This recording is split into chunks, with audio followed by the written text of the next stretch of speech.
বক্তব্য নিয়ে আসছেন কারা নির্যাতিত আলেমদিন জননেতা বাংলাদেশ খেলাফত মজলিসের সংগ্রামী আমির আল্লামা মনিরুল হক।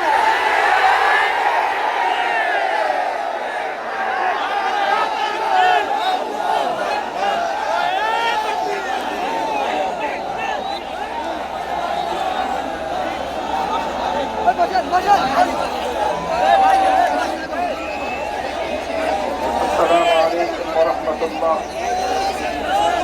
الحمد لله رب العالمين والصلاة والسلام على سيد الأنبياء والمرسلين وعلى آله وأصحابه ومن تبعهم بدعوتهم إلى يوم الدين. أما بعد، أعوذ بالله من الشيطان الرجيم.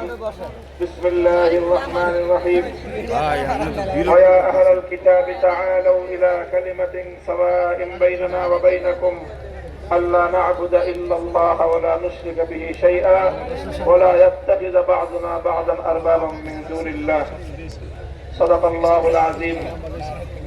ইসলামী আন্দোলন বাংলাদেশের উদ্যোগে আয়োজিত চরমনাই দরবারে অনুষ্ঠিত আজকের এই ঐতিহাসিক ওলামা মাশায়েখ সম্মেলনে উপস্থিত ইসলামী আন্দোলন বাংলাদেশের মোহতারাম আমির পীর সাহেব চরমনাই সৈয়দ রেজাউল করিম হাফিজাহুল্লাহ, অন্যান্য শীর্ষ ওলামায়ে কেরাম এবং সমবেত ওলামা মাশায়েখ, আমার প্রাণপ্রিয় ধর্মপ্রাণ মুসলমান ভাই ও বন্ধুগণ, সংক্ষিপ্ত পরিসরে কয়েকটি কথা। আজকের বাংলাদেশের বিশেষত জাতীয় রাজনৈতিক প্রেক্ষাপটে ওলামায়ে কেরামের সামনে এক ঐতিহাসিক সুযোগ এসেছে এবং সুযোগ আসার কারণে তাদের কাঁধে ঐতিহাসিক জিম্মাদারি এবং দায়িত্ব বর্তেছে। আমরা যদি আজকের এই প্রেক্ষাপটে আমাদের দায়িত্ব পালনে ব্যর্থ হই, ইতিহাস আমাদেরকে ক্ষমা করবে না। এই জন্য যাদের কাঁধে দায়িত্বের বোঝা, আমরা শুধুমাত্র এক একজন ব্যক্তি নই। যেমন ইতিপূর্বে অনেক ভাই বলেছেন, হযরত শাইখুল হাদিস আল্লামা আজিজুল হক রাহমাতুল্লাহ আলাইহির দায়িত্বের জোয়াল এখন আমার কাঁধে। হযরত পীর সাহেব মরহুম সৈয়দ ফজলুল করিম রাহমাতুল্লাহ আলাইহির দায়িত্বের বোঝা আমাদের বর্তমান হযরত পীর সাহেবের উপর। মুফতি ফজলুল হক আমিনী রহমতুল্লাহ আলাইহি সহ আকাবিরদের দায়িত্বের বোঝা আমাদের ভাই মাওলানা মুফতি সাখাওয়াত হোসেন রাজির কাঁধে।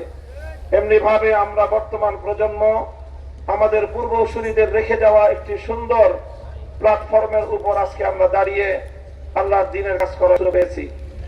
কাজে এই জায়গা থেকে আজকের এই জাতিকে যদি আমরা নেতৃত্ব দিতে, যথাযথ দিক নির্দেশনা দিতে যদি আমরা ব্যর্থ হই, তাহলে আমাদেরকে অনেক বড় মাসুল গুনতে হবে, দুনিয়াতেও এবং আখিরাতেও।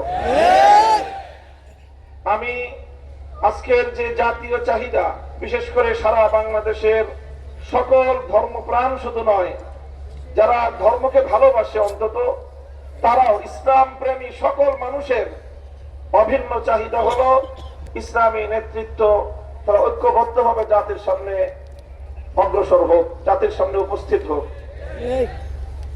আমি আমার দীর্ঘ যে পর্যবেক্ষণ বাংলাদেশের ধর্মীয় এবং রাজনৈতিক অঙ্গন নিয়ে, সেটা আমি দেখি যে বাংলাদেশে আমরা আলহামদুলিল্লাহ ইসলামিক দৃষ্টিকোণ থেকে আমাদের পার্শ্ববর্তী উপমহাদেশের অন্যান্য দেশের তুলনায় আমরা অনেক সহনশীল একটি জায়গায় রয়েছি।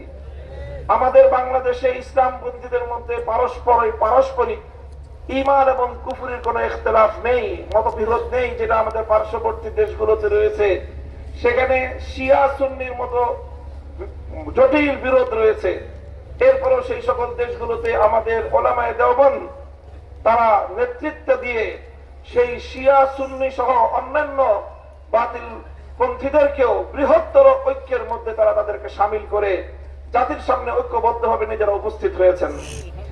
আমি মনে করি বাংলাদেশে এখন ইসলামিক অঙ্গনে 4টি পক্ষ রয়েছে, যাদের মধ্যে আমাদের মধ্যে বিভিন্ন শাখাগত, ফিকহি মাসআলাগত এবং বিভিন্ন আকীদার খুঁটিনাটি বিষয়ে ঈমান এবং তাওহীদ এবং রিসালাত আখিরাত ছাড়া আকীদাগত অন্যান্য কিছু বিষয় আমাদের মধ্যে মতপার্থক্য রয়েছে।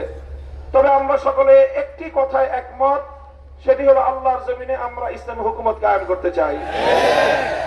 এই এক কথার ভিত্তিতে এটাই হোক আমাদের আগামী দিনের রাজনৈতিক ঐক্যের বুনিয়াদ। যারা যারা আল্লাহর জমিনে কোরআনী শাসন কায়েম করতে চায় তারা আমরা আগামী দিনে একটি ব্যালট বাক্স নিয়ে জাতির সামনে আমরা এক মঞ্চে হাজির হব। আমি মনে করি বাংলাদেশে অনেকগুলো ইসলামিক মহল থাকলেও বাংলাদেশে ধর্মীয় এবং ইসলামী সেক্টরের কিয়াদত উলামায়ে দেওবন্দের হাতে। এটার মধ্যে কোন ধরনের দ্বিমত অথবা কোন সংশয়ের কোনো অবকাশ নেই। বাংলাদেশে যদি 4 লক্ষ মসজিদ থাকে, 3.5 লক্ষ মসজিদের ইমামতের এবং মেম্বারের দায়িত্ব উলামায়ে দেওবন্দের হাতে। কাজে ধর্মীয় সকল অঙ্গনগুলোকে ঐক্যবদ্ধ করা ঐতিহাসিক দায়িত্ব উলামায়ে দেওবন্দের কাছে। আর এই কথা অস্বীকার করার কোনো উপায় নেই। দেওবন্দি উলামায়ে কেরামের সাথে সংশ্লিষ্ট যতগুলো রাজনৈতিক সংগঠন রয়েছে তার মধ্যে সর্ববৃহৎ রাজনৈতিক সংগঠন ইসলামী আন্দোলন বাংলাদেশ। কাজেই সেই জায়গা থেকে ইসলামী আন্দোলন বাংলাদেশের দায়িত্ব সবচেয়ে বেশি। আলহামদুলিল্লাহ, আমি সাক্ষী দিচ্ছি লাখো জনতার এই মজমায় আমরা হযরত পীর সাহেব চরমনায় সৈয়দ রেজাউল করিম সাহেব হাফিজাহুল্লাহর মধ্যে সেই উদারতা এবং সেই আন্তরিকতা আমি প্রত্যক্ষ করেছি, আমি সাক্ষী দিচ্ছি। এজন্য আমরা আশাবাদী আগামী দিনে ইনশাআল্লাহ আমাদের ঐক্য প্রতিষ্ঠিত হবে।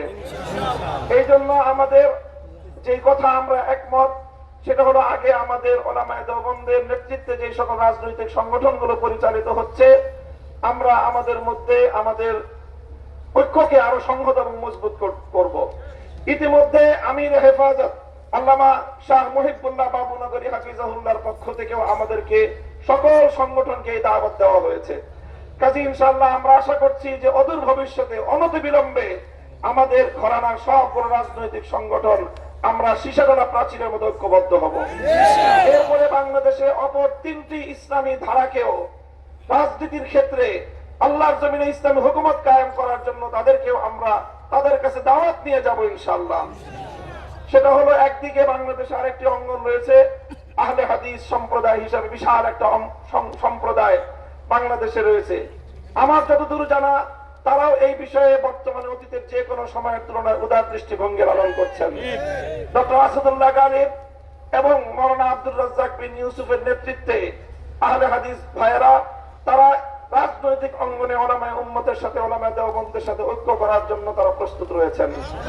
আমাদের আরেকটি অঙ্গন রয়েছে যাদেরকে আমরা সুন্নি বলে জেনে থাকি, সেই সুন্নি ভাইয়েরাও আমি আশা করি এবং আমার কাছে যতটুকু ধারণা তারাও ঐক্যের জন্য প্রস্তুত রয়েছেন। তৃতীয় যে আরেকটি গ্রুপ রয়েছে জামায়াতে ইসলামী বাংলাদেশ, যারা দীর্ঘদিন ধরে রাজনৈতিক অঙ্গনে আল্লাহর জমিনে আল্লাহর আইন বাস্তবায়ন করার স্লোগান নিয়ে যারা কাজ করছেন তাদেরকেও আমরা উদাত্ত আহ্বান জানাবো এবং তাদের কাছে আমরা দাওয়াত নিয়ে যাব। এইভাবে উলামায়ে দেওবন্দ যদি ঐক্যবদ্ধ হয়ে আহলে হাদিস সুন্নি জামায়াতে ইসলামী সহ ঐক্যবদ্ধ হতে পারে, বাংলাদেশে উম্মতের উলামায়ে কেরামের কাছে জিজ্ঞাসা করা ছাড়া কোন রাজনৈতিক সিদ্ধান্ত গ্রহণ করা যাবে না। ইনশাআল্লাহ আল্লাহর নিজাম অনুযায়ী চলবে, কোরআনী শাসন বাস্তবায়ন হবে। ইনশাআল্লাহ সেই দিন আমরা দেখতে পাবো, আমাদের হায়াতেই আমাদের জীবদ্দশায় দেখতে পাবো। আমি আশা করি আগামী নির্বাচন হবে আমাদের জন্য সেই ধরনের বৃহত্তর একটি ঐক্য জাতিকে উপহার দেওয়ার মোক্ষম সময়। আমি আপনাদের সকলের কাছে দোয়া চাই যে এভাবে যেন আমরা আমাদের ভূমিকাগুলো পালন করে যেতে পারি। বাংলাদেশ খেলাফত মজলিসের পক্ষ থেকে আমি আজকের এই ভর মজলিসে এই ধরনের কার্যক্রম পরিচালনায় আমাদের শতভাগ উদারতার এবং আন্তরিকতাপূর্ণ ভূমিকা পালন করার প্রতিশ্রুতি দিয়ে যাচ্ছি ইনশাআল্লাহ। নাসরুম মিনাল্লাহি ওয়া ফাতহুন করিব। আসসালামু আলাইকুম ওয়া রাহমাতুল্লাহ।